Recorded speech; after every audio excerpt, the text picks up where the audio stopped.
for her presence, Miss Habiba Kahinde. How are you doing today? Hi, I'm fine. Thank you. Thanks. Really nice to see you guys again. So without much ado, I want to welcome Camilla Nontra. Yay! Oh my goodness. I should come to you every day when I'm feeling when I need. Correct. This is Sudan. Wow. Sudan. Believe it or not, Sudan has more pyramids than Egypt.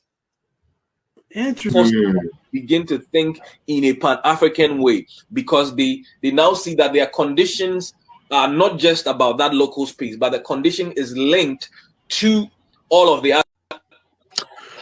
Hello. Good morning, everyone. Welcome to the Pan-Africana Show. My name is Fred Nontra.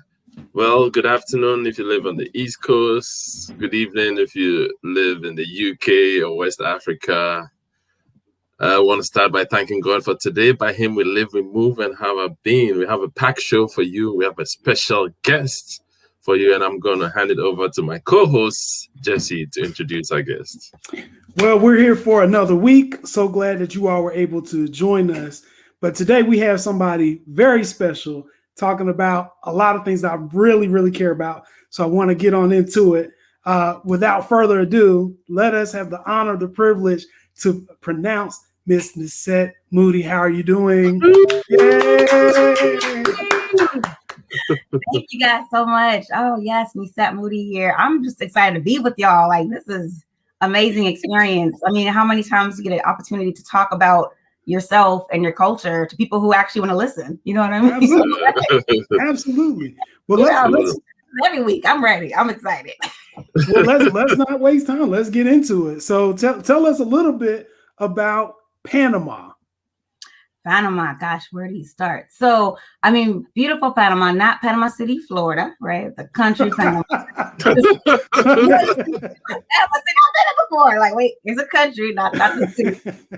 Panama City, in the country of Panama, is in Central America. It is between Costa Rica and Colombia. This is right there in the middle.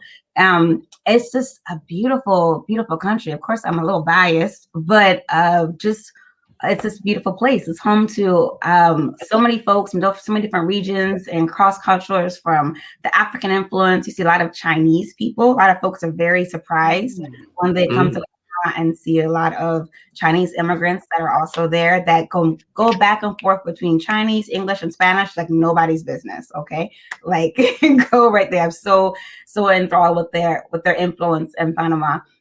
And of course, just known for the famous canal, but it's so much more than just that canal. Just the culture, the music, the food. Beautiful place. Yeah, absolutely. Well, you got some stuff that you wanted to show us about Panama, so I want to turn it over to you and educate us, please.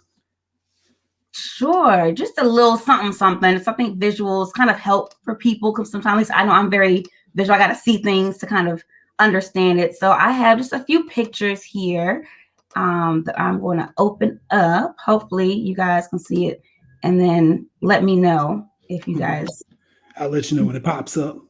Thank you, because it's a little bit different here. Okay, there we go. Let's not do that. And then we just run through this like 2 seconds ago, and it was just this always happens when you're like, okay, are you seeing a screen there? Oh, something's coming up. Okay. All right, I see Santorini, Greece. That's on my list of places to go. I just go as my beautiful backdrop because I'm like, soon and very soon. I'm gonna make it there. I'm gonna make it to Santorini. Okay. How about now? Yes, that's perfect. Perfect. Okay. So again, I was just describing where Panama is, because for some people just may not know. That's totally fine. I say a widely discussed country, like let's say Cuba or one of the other islands. So Panama is not an island. It's considered an isthmus because it's surrounded by water on both sides. You have the Atlantic on one side, you have Pacific on the other. And it's actually like the only country in the world where you can actually see the sun. Ooh, as my screen falls on me. So sorry, guys. Where you can see the sunrise on the Pacific and set on the Atlantic, because it's such a narrow strip of land, which also made it very ideal when they built the canal, which I'm sure we'll kind of get into in a little bit. But as you can see where it is here on the map, kind of in the middle, Central America, and then they kind of break down the different provinces of Panama. So kind of like how the US has different states, Panama has provinces, and the main province is the province of Panama. The main airport, people fly in there, and then you see many different provinces. And although Panama is small, it's about the square footage about South Carolina. So it's a nice size, not huge, but not really small either. But you'd be surprised that each province has their own culture and their own things to make them distinctive. And it was amazing that I got to experience that when I lived there. I think like most people, you think of like a country as kind of monolithic, it's all the same people, but it's so different. And I was glad that I got a chance to travel to just about all of the provinces in Panama and get to see the culture and the richness that makes it so unique.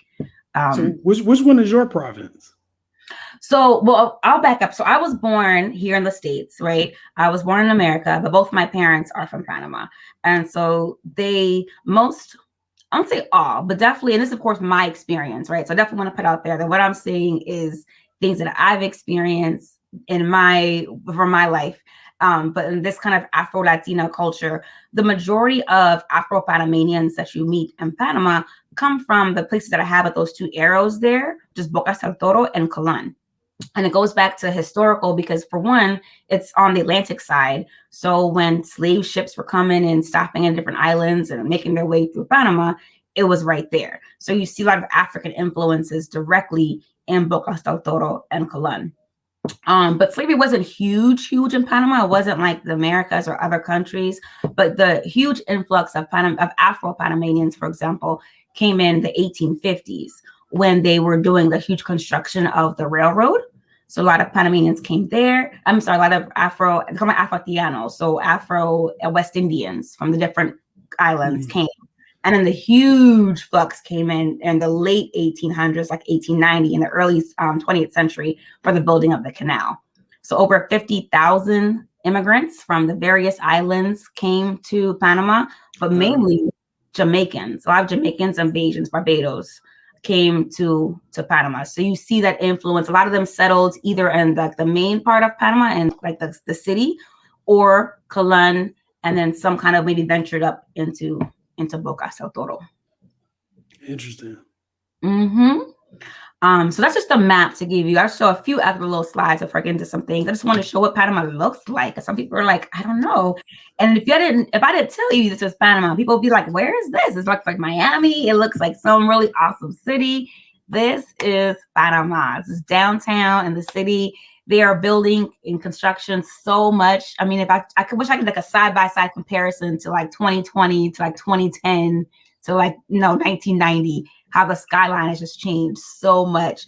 But it shows the growth and the progress. Like Panama is a very thriving country, doing so good. People actually will go there to retire. A lot of people will retire because it's just economically feasible. They actually use the American currency, if you know that. So there's no you don't got to worry about, changing your money into certain things. They call it balboas, but they're actually American dollars as well. So, yeah. So a lot of people love that because they have to worry about the exchange rates and the market going up or down or whatever. It's all the same. So it's very attractive for a lot of either just Americans that just want to go there. A lot of Canadians go there. A lot of Europeans just love to travel to Panama. So when you're there, you hear a lot of different languages. It's not just Spanish. You're going to always hear a lot of English for sure. And you can go anywhere and hear some German, a little French, a lot of different languages that are there to just attract so many people. So yeah, that's a little bit of Panama. And then the last picture, I have two more slides and I'll cut it off. It's just showing just some other pictures of Panama. We mentioned the canal.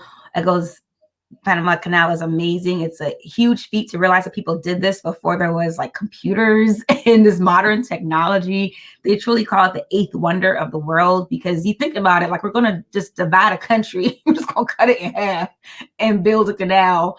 It just sounds almost amazing, incredible, but Panamanians did it. Afro-Latinos did it, really. So, but yeah, so that was there. The canal. Go to Panama, gotta see the canal. And then just some historical stuff. There's a thing called Panama Viejo, or Old Panama. Another place called Casco Viejo, which is also very beautiful. And I put this picture there because you see like the colonial influence. It almost looks like Spanish and kind of European-esque. And it shows the influence that Panama has on their Spanish culture as well. Spanish, like Spaniard and European culture. Yeah, I saw the picture and I thought New Orleans. That's what I was thinking. Right. It has a bit of that as well, that kind of like French colonial-esque looking. So you'll see parts of that. And you see a little of everything in Panama. You truly do. And then last, I'll just show these beautiful beaches. These are not just, well, I did grab these off the internet, of course, but trust me, if I can go through my phone. Is it okay if we back up a little? Casco, yeah. Did you speak about the Casco, the Casco Viejo? Did you? Yeah.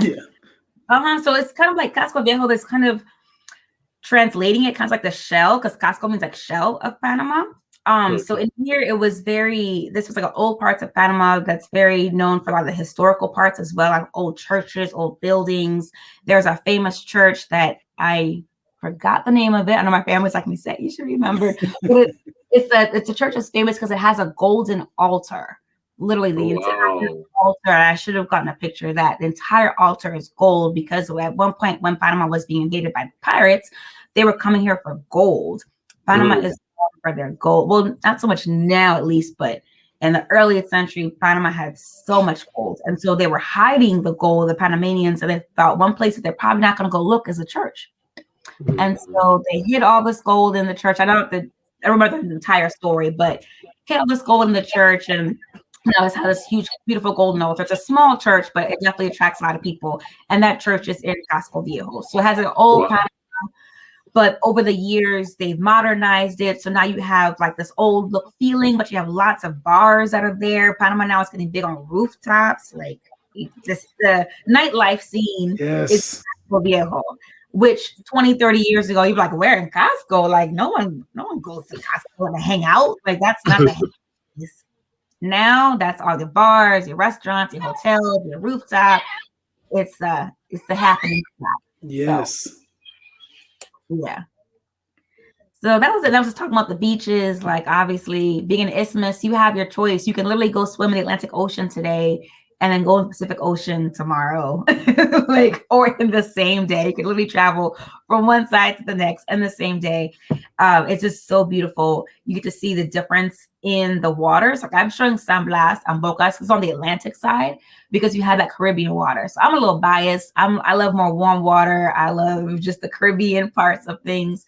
But on the Pacific side, it's just as nice as well. But the water is a little bit more, I would say turbulent, but it can be because the Pacific side is where you get more of that movement for tectonic plates and like earthquakes and things. So earthquake doesn't happen in Panama, but think of like Hawaii, surfing, all that's on the Pacific Ocean, right? So the water is more turbulent waves than you would on the Atlantic side.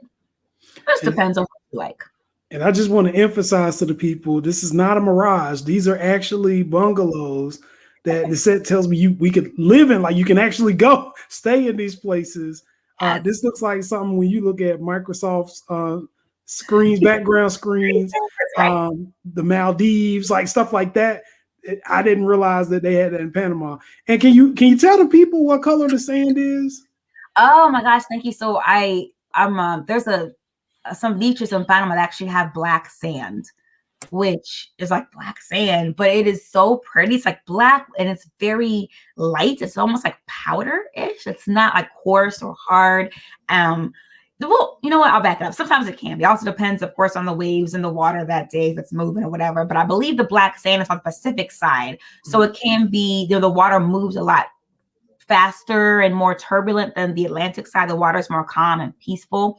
I believe, and I could be wrong, but I believe the black sand is just from the ocean moving and from the different parts of the areas that have volcanoes. There's like volcanic ash that kind of gets into the sand and makes it black sand, but it's so beautiful because you don't really see beaches that have black sands everywhere.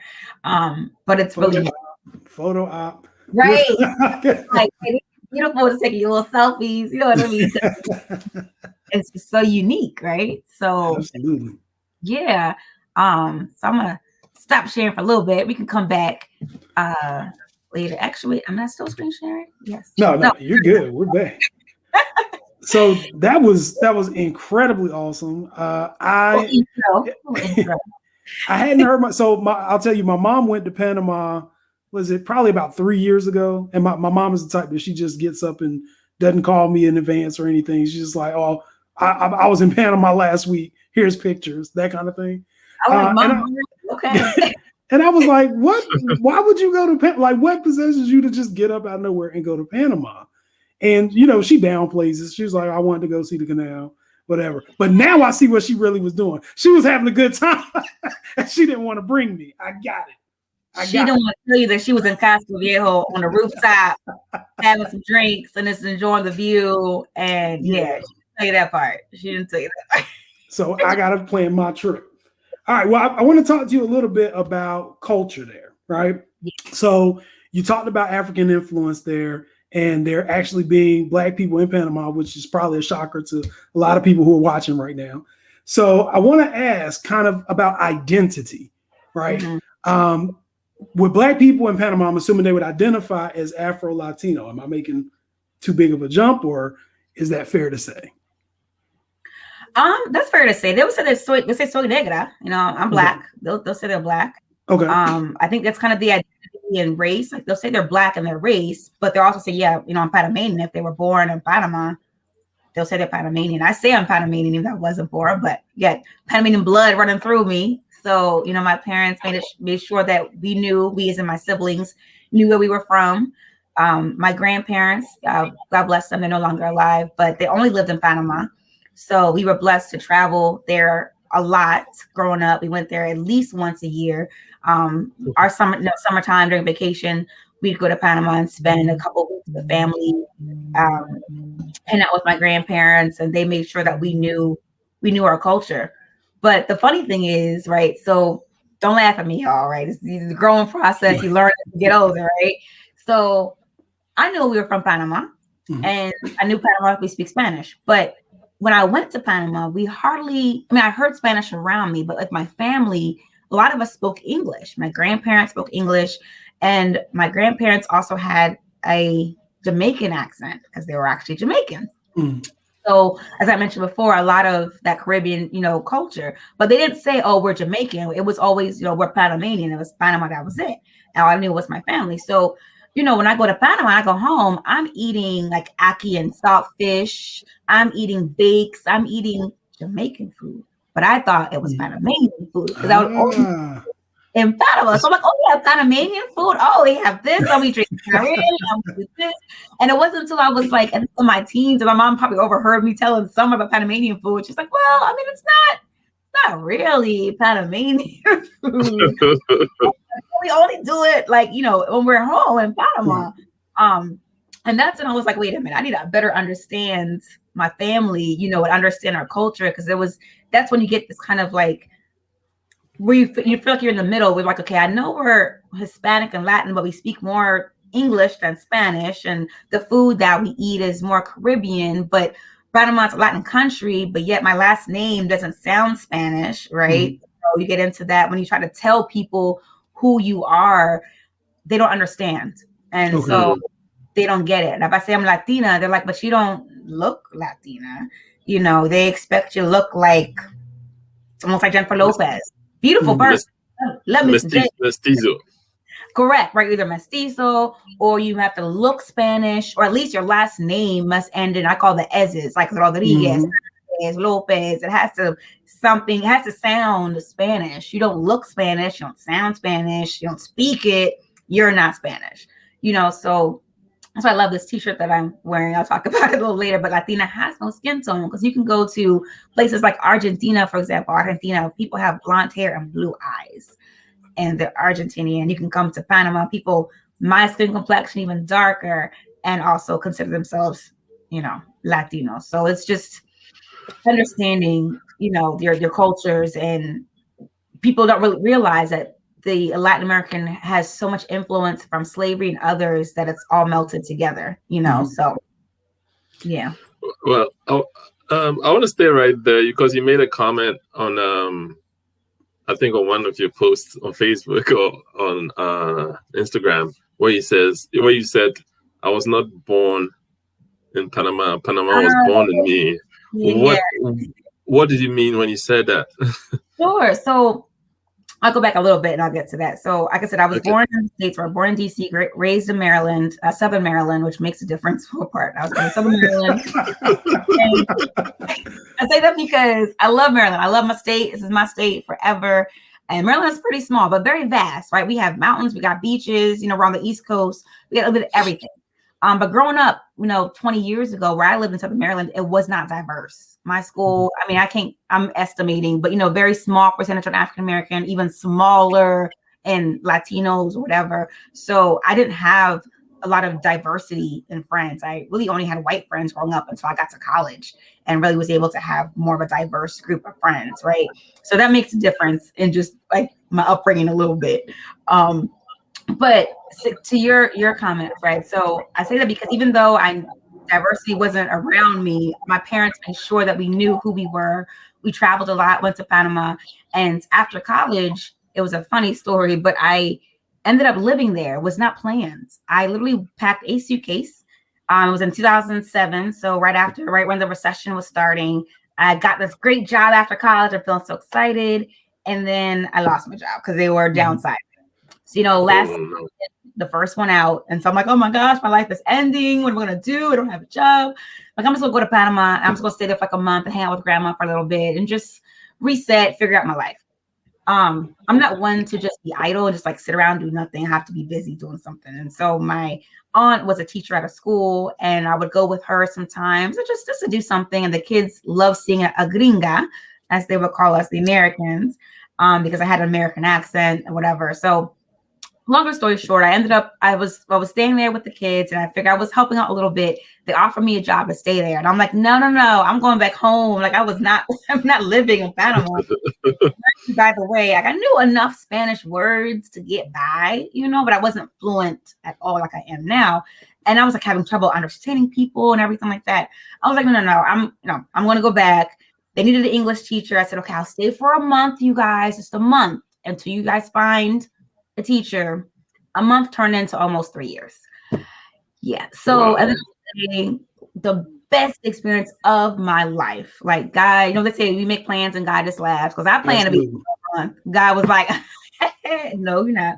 And really got to know my culture. Like I said, I knew my culture growing up and being a part of different activities with the Panamanian culture or Panamanian groups here in Maryland.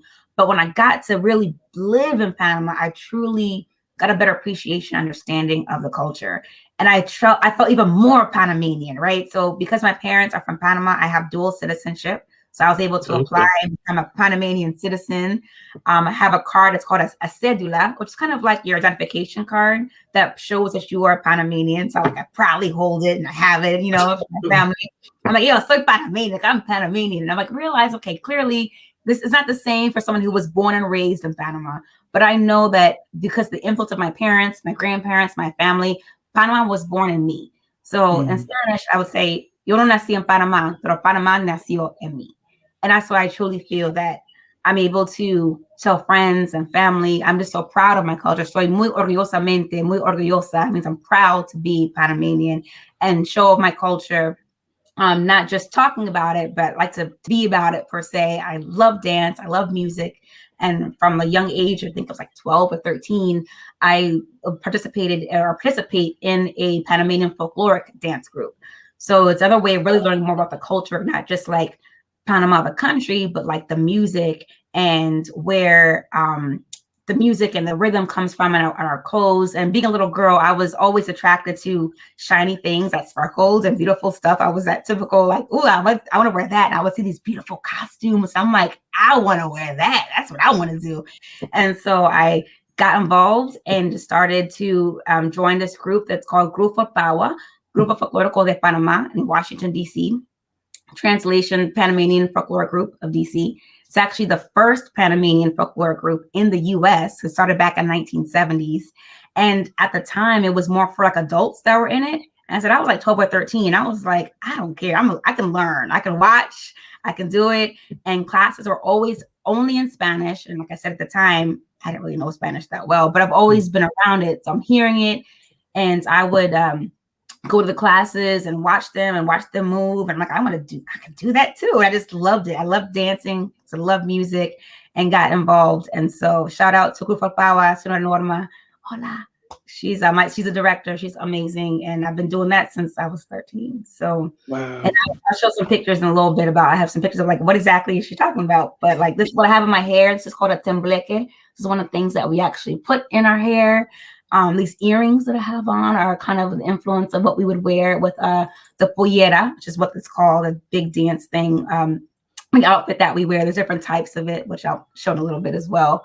But it was also between that, you know, and also living in Panama, I just felt so much more to my culture and feel very much Panamanian, but still having to explain how I'm Panamanian and why I'm Panamanian, being an Afro-Latina. So. Well, see, now I want to talk about that point, right? Okay. So a lot of people, you know, it was a big controversy, I think about 2 years ago when Amara La Negra was coming up and she had an interview with Charlemagne. And Charlemagne was saying, oh, I never heard of Afro-Latina. And there was this whole issue about people saying, how did you not hear about it, first off?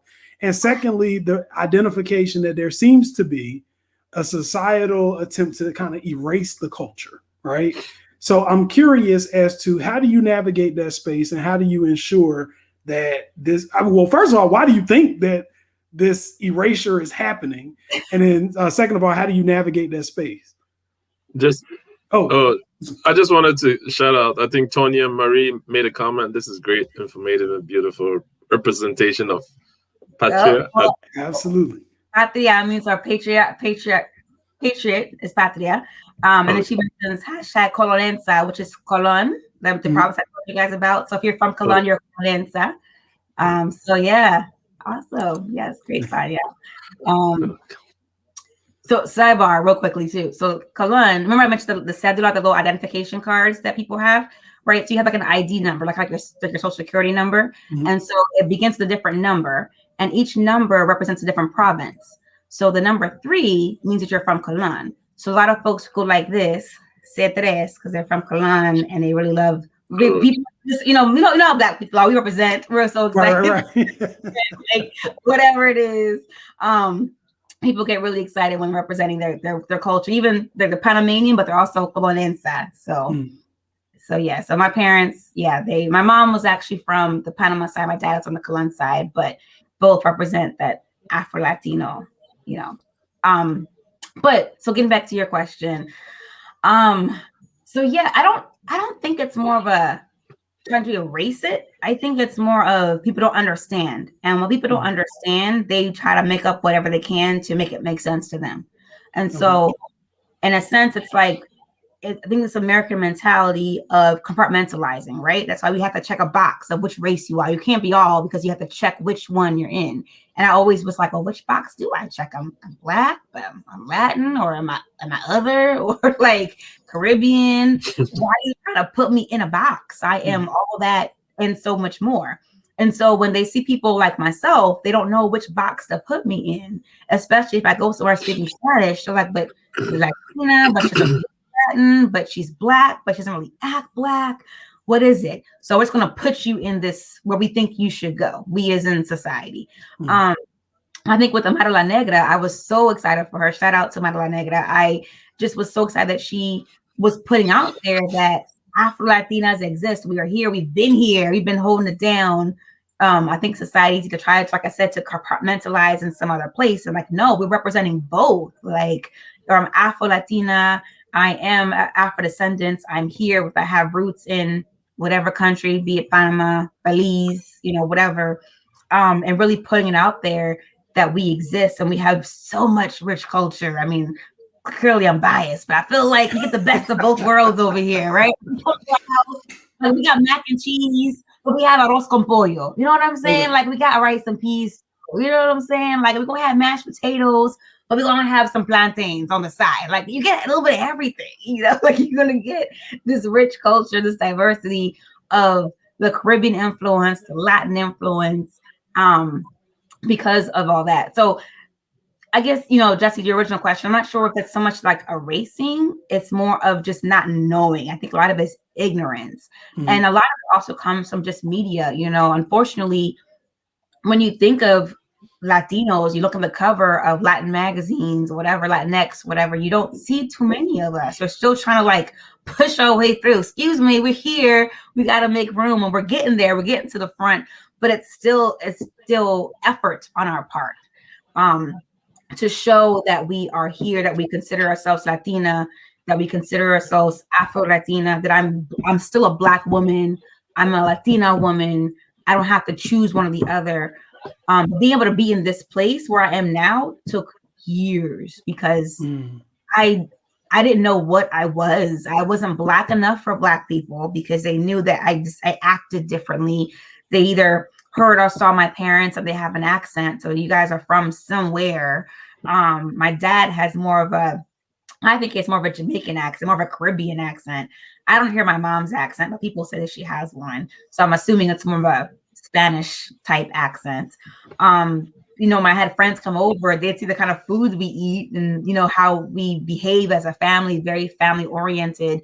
So, you know, they see that I'm not really Black, but they're like, but she looks Black, but she's not really Black. But for Black people, like I said, I wasn't Black enough. But for Latinos, because I didn't look Spanish, talk Spanish, I wasn't Spanish enough for them either. To this day, I mean, I can give so many examples about just going somewhere, speaking Spanish, and their first comment, and this is usually to like a Spanish speaking person, someone who, you know, looks and talks Spanish, and I would say something in Spanish to them, wherever I'm at, and the first comment is like, "Oh, tú hablas español muy bien," which means like you speak Spanish very good. And then I would say, "Oh, bueno, tú también." Yeah, you too. That's right. Tú también. And they're like, "Pero Nice sí, response. right." And I'm like, and their face is like, "Of course I do." And you know, their usual response is like, "Pero sí, pero yo soy, you know, Mexicano, Salvadoreño, whatever." I'm like, "Oh, okay, qué bien. Well, soy Panameña. I'm Panamanian." They're like, oh, it's kind of like they have to think about it twice. Like, oh, Panamanians that look like you. Got it. Like they have to process it. It's just until this day. This happened. Me and my girlfriend were out like a week ago. We went to this Mexican restaurant. They're just like, oh, right. Like they just forget that we're here. And I'm mentioning Panama because that's where my family's from. But you can find us, honey, in every Latin American country, from Mexico all the way down to Brazil. We Black Afro-Latinos are in every country, some more than others. You find huge, especially in Colombia. I mean, we're everywhere, but we're just kind of pushing our way through and trying to make it known that we're here. So that was probably a much longer answer to your question. Oh no, that was a perfect answer. And as a matter of fact, I think you hit on two of the topics that are pretty much consistent themes throughout this show. So topic number one being the media's influence and how we categorize, because we talk all the time, you know, with Fred being from Ghana and the images of Africa that we see on this side of the world, the images of Black people that they see on this side of the world. We coming out of jail and waiting on Dad to come home. And I think what you also picked up on is the fact that I think America, even beyond kind of the classifications, I think America also goes to the further extent of trying to present an identity that they want us to buy into to perpetuate the division, right? So if you only see a Jennifer Lopez, a Mark Anthony, or Enrique Iglesias, if that's what you see, and that's what America is branding as Latino, then you're not going to even consider somebody like Amara. You're not going to look at that because you're going to say, well, obviously we know what somebody who is Latino is, and that's the importance of travel. I think the other thing that you brought up that was really good is this litmus test for Blackness, right? Like I want to kind of dispel this thing because there's, you know, I've been on TikTok, you know, unfortunately I'm an old guy on TikTok, and I'm looking at everybody, you know, doing these videos, and it's very harmful to my soul. It's people, you know, Black people who are upset with Africans who are upset with Black people, and there's division. And the whole thing about it is all about how people were treated when they came in contact with other cultures, and not acknowledging that Blackness doesn't have to be limited to one geographic area, right? Not monolithic. so much. Absolutely. It's like you're taking away so much of the seasoning that makes Blackness so incredible when you say it can only be one thing. And then the funny thing about it, just to throw it out there, I mean, the supremacist power structure controls both sides evenly. So it's not like people are going to have certain advantages in other places that weren't impacted by colonialism or impacted by slavery or whatever the case may be. So at the end of the day, it's one of those things where the empowerment for Blackness in general all stems around us being able to build these bridges across and communicate and kind of cut out the middleman in general. So I think you hit on both of those topics so far.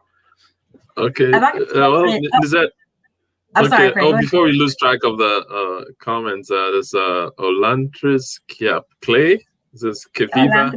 Yes, mi amiga. Yes, gracias, Kia. Yes, it was actually, we were out together. It was Kia and I were out at the Mexican restaurant together, and they were both like, "You guys speak Spanish so well," and we're like, "Yeah, so do you guys." Oh, yeah. I was telling her about this, this coming show that I was doing. I'm so excited to talk about it. And she was like, yes, explain that we are here, estamos aquí, and we're not going nowhere. Like, hey, learn about us. So I'm so glad she's watching. Yes. And then Dallas, and not going anywhere. Thank you. That's my prima, my other cousin family as well. Like, we are here. Let people know.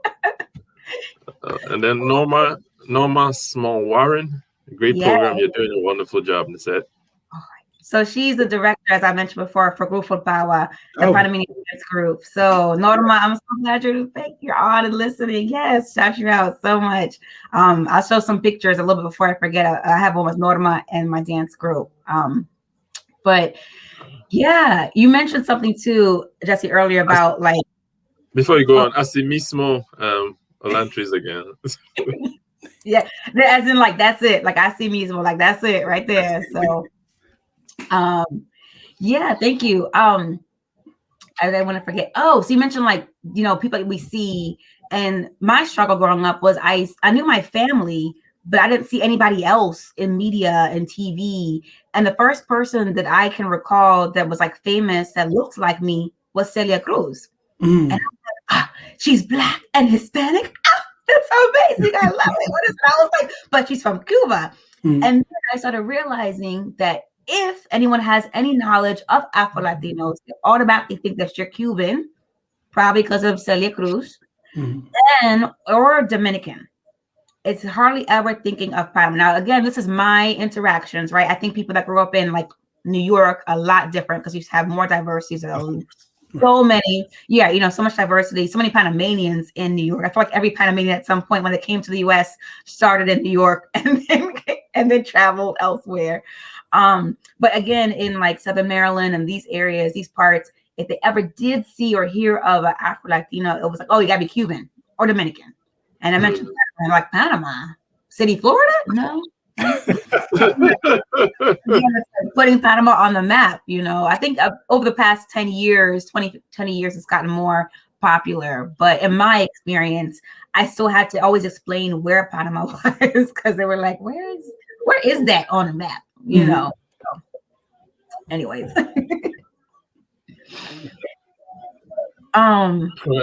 So I think you can go to the rest of the slides. Yeah, before we get too into it again. So do this one more time. We'll share it again.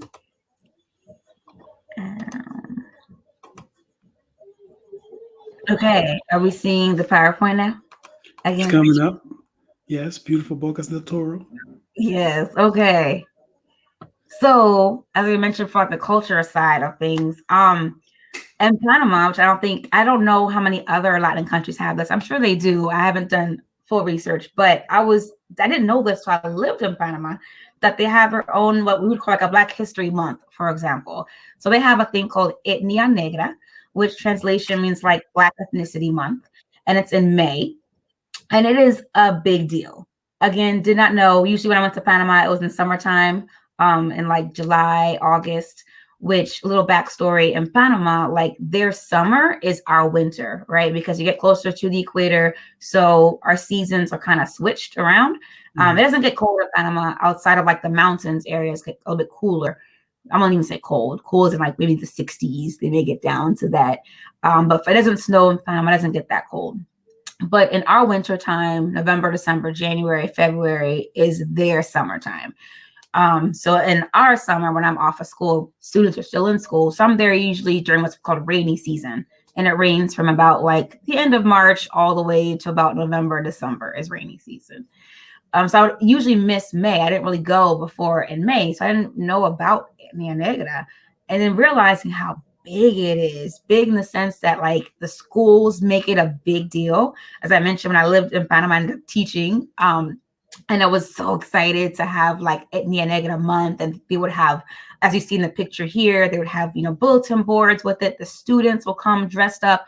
And I mean, doesn't matter what complexion you are, from lightest to light to darkest to dark, everybody is dressed up in African-esque attire. And I hate to say African because it's a continent, not a country, but African influences, right, from various countries, between like the headwear and the different prints, and really bringing it back to the influence of African West Indian culture that's been in Panama. And it's really awesome to see that. They even have in the like convention center, they would have like a whole week, sometime in May, of like different, they call like the feria fair, and you can come in every day and we'll have like things to sell, from jewelry to paintings and artifacts. They'll have shows and presentations of people dressed in various outfits, and people that dance folklore. There's various spectrums. You have like the really pretty folkloric outfits, and then you have some that are still as beautiful but not as glamorous with the gold and everything, but they're known from Colón, from Bocas. Their outfits are more influenced by that African culture. As you'll see that here, that one of the dances that's famous, that came right from Colón, is called the Congo dance. And they even have like a queen of Congo. They usually have a big crown, and it's a huge thing in Colón. They have like a festival in a city called Portobelo, which I think is interesting because in the city Portobelo was actually a slave market in Panama. You'll see a lot of that Afro-Latino, which is like West Indian influence, right in Colón. Beautiful, beautiful, beautiful place. And really, when they have like Etnia Negra or just any kind of cultural festival dances, you're always going to see the Congo dances. And even the dancing, the styles about the Congo, the drums, it's very rhythmic. And the dancing, the movement is all about your hips, and more, I guess you could say it's kind of, I wouldn't say African-esque, that sounds so broad, but you see more of that African influence in that, because a lot of those movements actually came from I'm going to mess it up. I want to say it's the Cadi. I'm going to mess it up. It was the slaves that escaped, and they kind of formed their own like community, kind of like the slaves that would, escape. They called it something in Spanish, and it's escaping my mind at the moment, but it's not Cimarrones, maybe? Cimarrones. Thank you. Yes. You better do it, Jesse. Thank you. I'm so ready for it on it. But yes, thank you. I'm like, I know what it is. On the tip of my tongue. It's right there. It's going to blurt out any second. Let's see what on this. Yes. So that's where a lot of that music comes from. But as you see in the pictures, adults, kids, they know this stuff. They grow up knowing this culture. So it's not like here in the US where we have to kind of like force feed people to know that Blacks are here and our impact. In Panama, again, my experience, it's been known, it's been taught from school age on up, the importance of the West Indian culture on everything, from food to music to society, everything, it's there. So it was really exciting to be a part of that when I was living in Panama. That sounds exciting. Yeah, it was cool. And then we mentioned my dance group earlier, so I just wanted to shout them out. These are some pictures of my dance group. We perform at just about anything, of course, pre-COVID times, we miss it, but perform from like festivals in DC. There's a Hispanic Heritage Parade. So we, all the Latin countries participate. And of course, Panama is represented. Ironically enough, too, in New York, they also have a Caribbean parade, right? And Panama, I think, is probably one of the only like Latin countries that participates in the Caribbean parade because of so much influence that we've had as a just being a Caribbean country, so to speak, because of our African influence. So even though it's a Latin American country, and yes, we speak Spanish, but our Caribbean culture, that West Indian culture, is so ingrained in Panama and Panamanian culture that while they have a Caribbean parade, you'll have Jamaica, all the St. Martinique, Dominica, you'll always see Panama right there, because so many Black Afro-Latinos can trace their roots back to their grandparents or whoever, being Jamaican, Bayesian, Barbados, from Trinidad, etc. So it's a little point right there to put out. And then just some pictures of myself here dancing. This is the pollera, as I was mentioning. Again, very big and grandiose and beautiful. They're all handmade. Cost pretty penny because they're handmade for a long time. Make, yes. The jewelry that you see is all, well, mine isn't all real gold. I can't even lie. But most, when like the real people that get into it, it's all real gold. And it's a beautiful costume that, like I said, when I saw this at a young age, I'm like, I need that. One of those. They look so pretty. I want to be like that. I want to be a little doll and get dressed up. So that is some pictures of me and my dance group. And then final pictures is my family. Unfortunately, I'm missing my mother in this one, but it was the last, I think, parade. This one, I think it was 2019. And I'm so glad we went, because clearly there wasn't a parade in 2020. Mm-hmm. But I didn't participate that year. Usually I'm in the parade, and this year I was like, I'm going to be out. I'm going to be a participant, and it was exciting to be on the sidelines for once. But as you see, we have our Panama Pride. It runs deep. We're all with it. So yeah. So that was awesome. That's amazing. So I have a question that I ask every time we have somebody on the show. Yeah, I'm big on food, right? I'm big on culinary delights. And I wanted to know from you, out of the wide range, I know there's influences from everything in Panamanian food, but what would you say is the signature dish? If you go to Panama, you must absolutely have this dish. Man. So fortunately, unfortunately, there's not a lot of like Panamanian dishes because of the influence. Like we eat a lot of arroz con pollo, but that's not Panamanian. You can find rice and chicken in any Latin country, right? But I would say there are a few things that we have that's like Panamanian. So you go to Panama, you have to have at some point this thing called sancocho. It's just chicken soup, but it is Panamanian chicken soup, right? The extra sazon that we go into it, like I have to have it. It's amazing. I usually have some dumpling in it, some yams, a bit of potato. And I don't mean like little pieces of chicken. I mean like the whole chicken. You'll get, like when you scoop it out, there's big pieces of it. Like you got the wing, got this, but the seasoning is so good. And it's always served with the side of bright rice, or you either put the rice in the soup or kind of have it on the side. And it's one of those things you can have any time of day. Have it for breakfast if you want, have it for lunch, have it for dinner. It's also known as like the hangover food. So you're out partying, you're in Casco Viejo at the rooftop till like 4 a.m. Like, oh, I'm so hungry. Tengo mucho hambre. ¿Qué quiero comer? Sancocho. Let's have some sancocho before we go home. There's a place at 4 a.m. any time of day selling some sancocho, because you take it and you feel better. It's just so good. The next thing I would say is we're also known for like we call frituras, or like fried food. So not the healthiest. Don't want to eat it every day, but when I'm visiting Panama, I do have it every day because I'm visiting. I don't get it back home. One thing that's really delicious is it's called hojaldre, which is kind of like fried dough in a sense. Like imagine it's like a cross between like if you ever had like a fried dumpling and like a roti, like the Trinidadian like roti, like it's like a bread, but it's fried. It's like flat. And normally you have it for breakfast, but I would eat it any time of the day. It's so good. It's a special type of flour, and they kind of put it out so it's kind of flat a little bit. Fry it, have it with some cheese and some scrambled eggs in the morning. My mom actually made some the other week because a friend of ours, because not everyone knows how to make it. It's a special type of flour, and you have to know what to do with it and all that. That's so not fair. Because I just woke up and I haven't had breakfast. Oh, no, I'm great. You're like, I'm hungry now, and that's outside. I'm telling you though, the hojadas, they're so good. But yeah, I think that's about like more like fried stuff. So like if you guys have ever heard of yuca, it's like a vegetable, right? Again, known throughout the Caribbean, in parts of Africa. I know also a lot of yuca. So we take it's also cassava. Cassava, yep, exactly. We call it cassava here too, exactly. So you can boil it, right? Or you can fry it. So we have like fried yuca. They get that same yuca, and they get like in a bigger portion, they stuff some meat inside of it and then fry it. Tell you, I get a carimañola, and I do like to indulge in some libations and Panama cerveza, the beer over there. Oh my gosh, so good.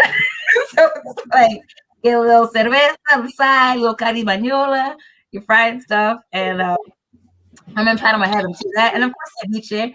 I think it's awesome. Again, you can find ceviche in just about any country, and each country kind of has their own version of ceviche. In Panama, we use a lot of limes, and we usually mainly with fish, but you can use shrimp as well or octopus. And it's raw, but it gets cooked in the lime juice and the vinegar while it's kind of marinating for overnight or for a couple hours at least. And then you mix it up with some onions, some peppers, eat it with some crackers. Ceviche. Ceviche. I'm like, man, I want to go back home. It's been so long. It's so good food. But yeah, Jesse, I'm with you. They don't call me Moodie Foodie for nothing. Actually, no one, but no one says that. I just say that because my friends who know me know if it's about food, Nicete knows about it. I am all for indulging, but like in a nice way, not like just being a glutton about it, but in the culinary appreciating. And I've been blessed to have traveled to so many different places, so many different countries around the world. And the first thing I want to do is try the food. To me, that's like the first way to know their culture, right? Like, absolutely. You want to know more about a place, you got to try the food. Yeah, exactly. Yeah. Nita Dillard says, that's my dessert. Thank you, Anita. Yes. Oh, so good to see you there. And then Cedia Lorena Barclay says, thank you, Nicete, for having others to learn about our beautiful country and culture. Okay, I'm going to let you pronounce that. Querida, which just means like, congratulations, dear. So, muchas gracias, Cedia. Ay, te quiero mucho, muchas gracias. That's so sweet. Then Tonya again. Cordovina, thank you for the Miranda. Yes, fried fish. Panama is known for their seafood because obviously you got the land right there, and you get that a fried cordovina is a type of fish. I heard I want to say it's halibut. Somebody who's listening can correct me. I'm not sure what kind of fish it is. It's a white fish, very flaky, so good. And fry it. Most people get like the whole fish, the head on, just take the bone out and just eat it. Fried fish with patacones, which are like tostones. I think most people know them as like the green banana. You flat it and then you fry it. And most in other countries call it tostones.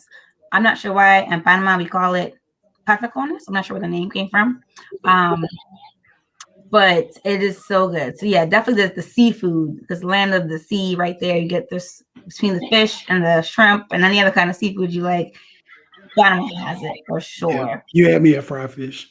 Right. Yeah, she said it's, I think like Tonya said it's sea bass.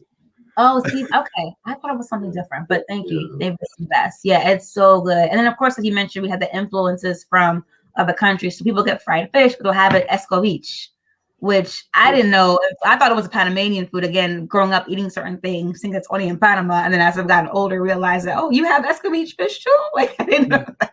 So I know like Jamaicans have it and other countries where it's like that fried fish, but then it's like these onions that are like marinated in like lemon and lime juice with vinegar, salt, pepper, some cucumber. You put that on top. So good. And I'll be remiss to say, I know there's some Covalenses, especially out there, but other Panamanians who love this thing called sauce. SAUSE. It is pig's feet. I think we got that in North Carolina. Right. So it's definitely the Afro-Latinos in us. It's not one thing that I like to eat per se, but let me tell you, go to any party and there is a bowl of pig's feet, you better stand next to it because it will be gone. Someone will fight you for the last piece. Like, hey, you don't want this? It is, people love them some sauce. And it's pickled, and they throw lots of onions, and tons of onions, cucumbers, and again, it's like marinated in lots of lemon juice. I think limes as well. Hot sauce, pepper sauce. We use a lot of Scotch bonnet peppers, which I know is also very famous in like Jamaica and other countries. That influence came right there. So people love them some sauce. Like again, not my personal favorite, but you can't have a Panamanian party and not have some sauce. It's not officially Panamanian. Someone has made. I understand. See, kids watching this aren't gonna necessarily appreciate this, but when I was growing up, they used to have pig's feet. They do the pickled pig's feet in a big old red jar, right? And you would go to the gas station, pump you some gas, and then dig in and get the pig feet. They put it in the wax paper, whatever. That still doesn't exist in a COVID-19 world, but so unsanitary. So so we do that too in Ghana. They cook it in the soup when you have what we call light soup, or in the okra soup. They put it in there. So it's definitely of African descent. I'm sure that's where it came from. Yeah. Yes. Next time, I got to know more about the Guyanese cuisine. Or not Guyanese, the cuisine from Ghana. I need to know more about it. I love food. I don't have to try anything. I will try anything once. I will at least try it and say I liked it, or no, not quite for me. But I would at least try it for sure. We eat a lot of plantains too. So a popular one is red plantains and beans. So you definitely like that. Black eyed peas, stewed black eyed peas, fried plantains. Yeah. So. Yeah, Fred has a culinary page. Like this is what he does. Like he makes. Yeah. So while his mouth is watering right now, our mouth is gonna be watering when we're looking at his page and all the dishes that he makes.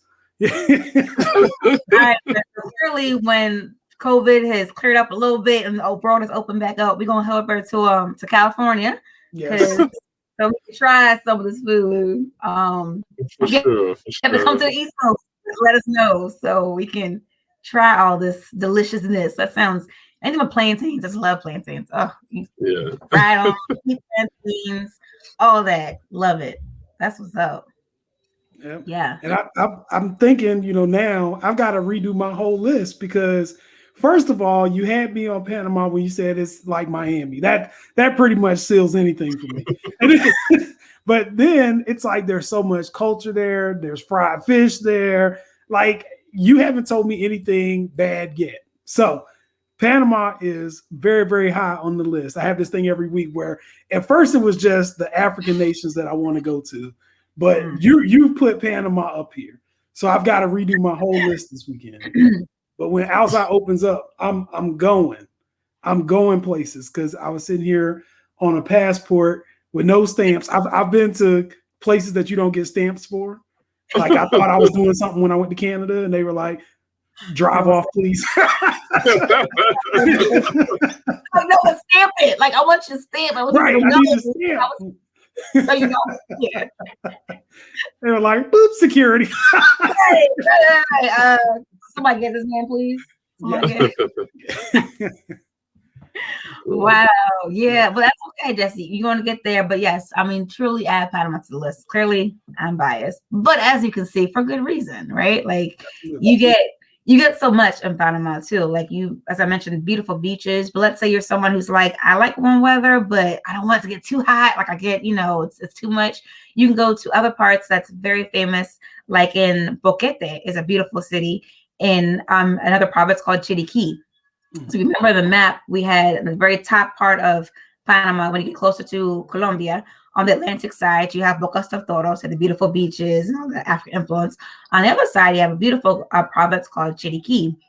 And most of that has mountains. And it's just beautiful. I mean, I'm trying to think of another country to like compare it to, but it's more mountainous, more lush and greenery. And it's just very beautiful. And a lot of the coffee is made there. And I'm not sure how true this is, but I was actually told that there's coffee that was made there that was actually started by a Jamaican. Because, you know, Jamaican Blue Mountain coffee is like the ish, if you know about it. And I heard that a Jamaican came, of course, to Panama and planted a coffee bean, and had this amazing coffee. So there's a lot of coffee that's grown in Chiriquí because of the area, the region is known for that. And then you can go down to the beaches, you get the city life, you get a little bit of everything in Panama. It's not just like one kind of thing. You get a little bit of everything, which is nice. And you have the Panama City, as you saw those pictures. And then when you leave the city and you go out, everything else is called the interior. Well, that's what they call it, the interior. Which can be translated to just like the countryside. I hate to say countryside. I think for Americans, when we hear country, we think of like not populous, right? It's not in the country, but not out there. It's more of like, it's not the city, so it's the country, but it's still very lots of communities, and it's not like it's just some desolate place. Like there's lots of stuff happening in different provinces, but that's called the interior. When you leave the Panama City, you go out into the interior and you can venture out to so many different other places. As I said, each province has its own kind of distinct culture and way of doing things.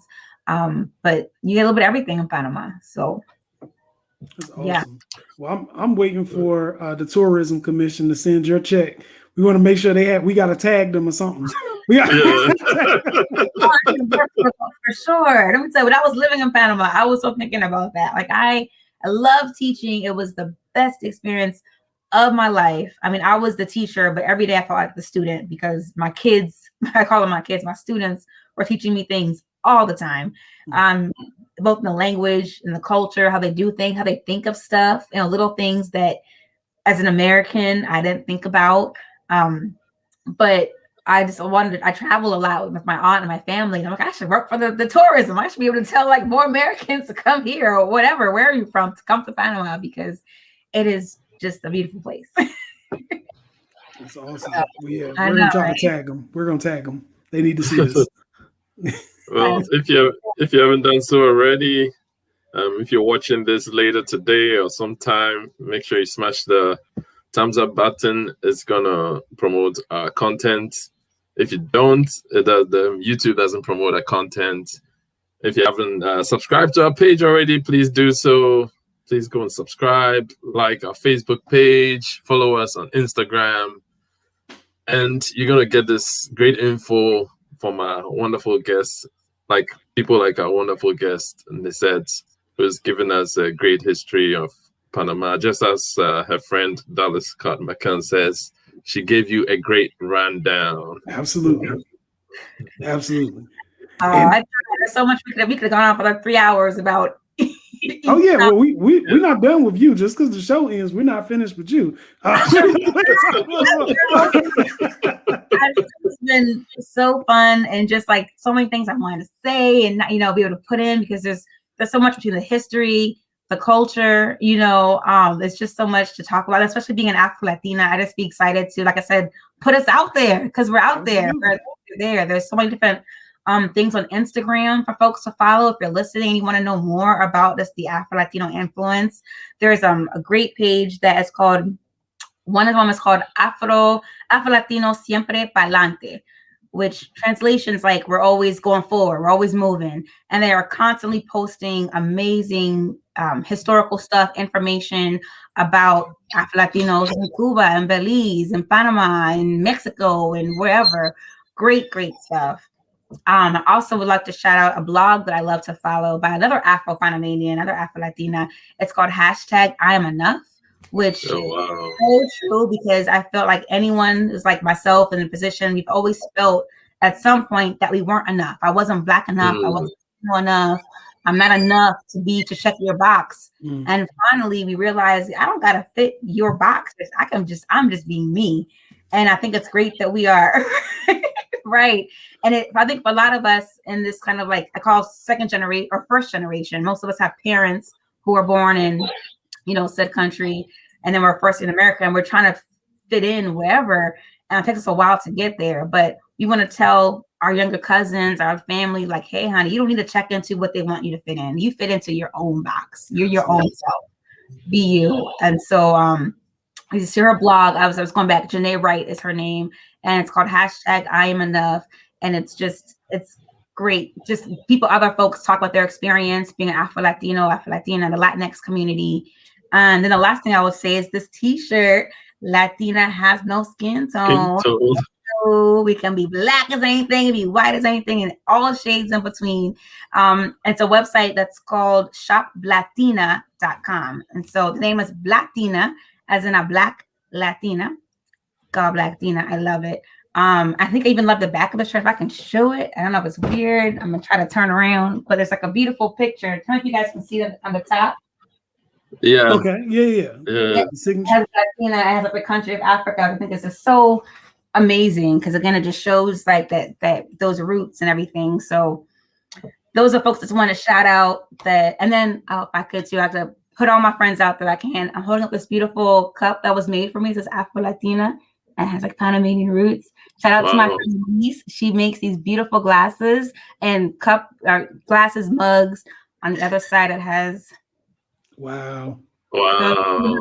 I feel like there's something of short hair, right? So yeah, it's called Francesca's Glassware. Y'all can find this also on Facebook and Instagram. My friend Elise, thank you, honey. She made this. I just love shouting it out. She made this. Is definitely Nicete all the way. It's short hair, full lips, big eyes. Like that's totally me. And then the Panama roots on the back, Afro-Latina. I mean, you couldn't get any more Nicete than. Yeah. Right. So I had to make sure I was holding it during this lovely interview here. So this is awesome. Wow. You got a whole bunch of people commenting. Yeah, we have to go through that. Let's see. It says hit it out of the park. This is Karen Crawford. I have my passport ready when travel. Would you, Karen? Let's do it. Let's go. Then Annette Wallace says, well done, congrats. Pat Alt, great job, Nicete. Oh, thank you. That's so nice. Like I said, being able to do this, like talk about yourself and your country, like when you get a chance to do this, right? Tie me up. I'm excited. Thank you, Tonya, for your comments again. She says, excellent. Shout out Tanya. Tanya. And then Eddie Moodie. That's my brother.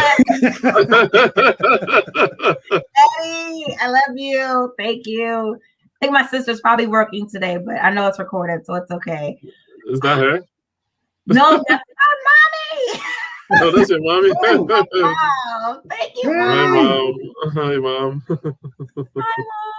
I'm sure my dad's there. He's not on social media, but I'm sure he's watching with my mom. Hi, Dad. I know you're watching. I'm so proud of Nicete. Yeah. Dallas Scott McCann says, John Bell Moody, so proud of Nicete.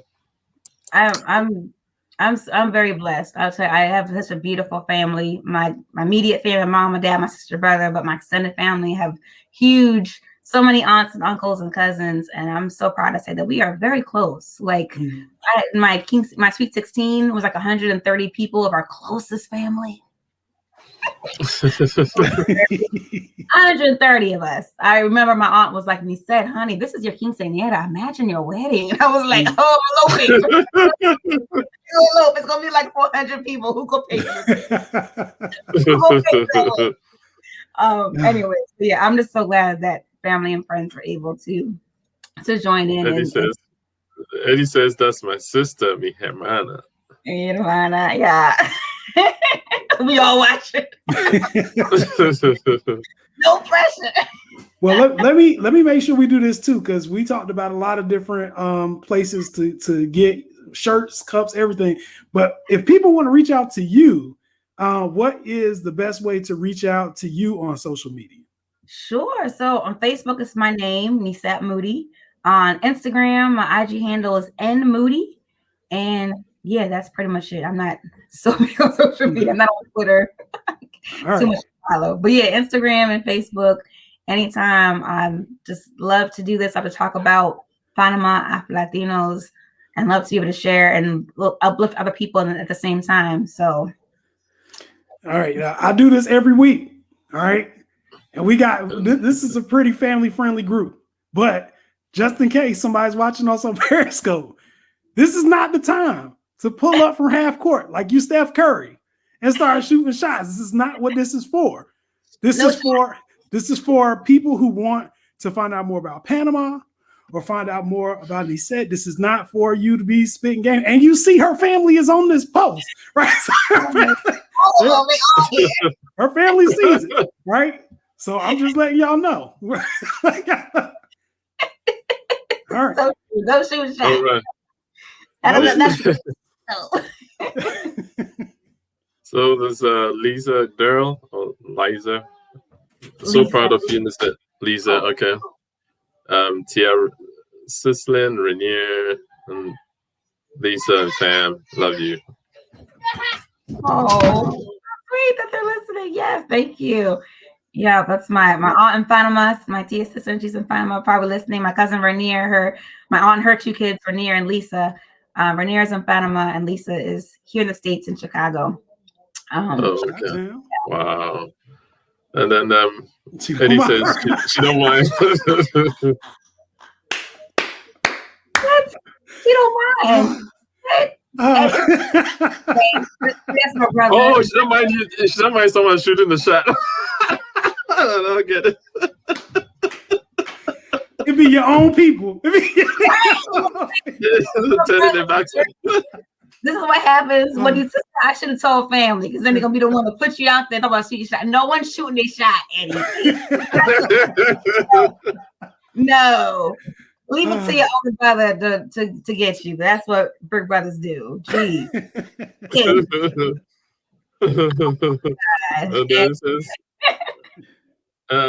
Joanne Bell, your mom says pretty much only the country that have a country union every year. Oh, yeah, thank you. So PTY is another like nickname for Panama. It's also the airport code, right? You know, when you travel on your ticket, you go to X, DCA, you went I think RDU in Raleigh, North Carolina. Panama is PTY. So a lot of people have to say PTY. If you know, that means you're from Panama. And in the States, because we are just so tightly knit culturally, you know, as a family, as an extended family, we have a Panamanian reunion every year in the States, and it's in different states. Sometimes it'll be in DC, it'll be in New York, it'll be in California. Depends on who's like hosting it that year. So I have it in different states, and then even I think in some states will have one every year in their own state. So there's one here in Maryland that will have. You'll see something in New York, but it shows you that even though we're not family, we feel there's so much extended family. You know, like I said, my family is huge because it truly is huge. It's not just mom, dad, aunt, uncle. It's friend of a friend of a friend of a friend who I still call Tia. Like that's still Tia because my mom knows her and they've known me since I was in the womb. You know, like it's the family ties run deep. I know that's really from the African culture too, because it's just your family is your village. You know, like, I wouldn't be here today if it wasn't from the strong support that I have from my immediate family and my extended family, constantly pushing me, having my back, and always just supporting. I mean, no matter what event it is, it could be a graduation and there's minimum 50 of us there. Like we're gonna be there. I have family in Alaska. Shout out to my family in Alaska. Wow. We were there. Like we're gonna make sure that we are showing up and showing out, no matter where you are, what you're doing. So family is everything to me, and I'm blessed beyond to have such a supportive and big and crazy family. Even you too, Eddie. Even though I don't know, I'm on the zone you now. We being extra. But I love him. That's my brother. So. Yeah. All right. Well, we want you to hang around a little bit. We're getting ready to. This is going to be the end of the show. For those of you who may not have caught the show in its entirety, we will be putting it up on our YouTube channel. So make sure if you haven't already subscribed, do that. And as Fred mentioned before, we do this every week. So we want to always bring on new perspectives and new geography from around the entire Black diaspora, because we want to build bridges so that everybody can form networks and talk. And we don't necessarily have to rely on the media anymore to tell us what we should think and feel about other people who look like us who exist in other places. All right. So with that said, thank you all for watching. We appreciate it and have a very good week. Yeah. Have a good Adios. weekend. Viva Bye, Panama. everyone. I know, I'm so extra.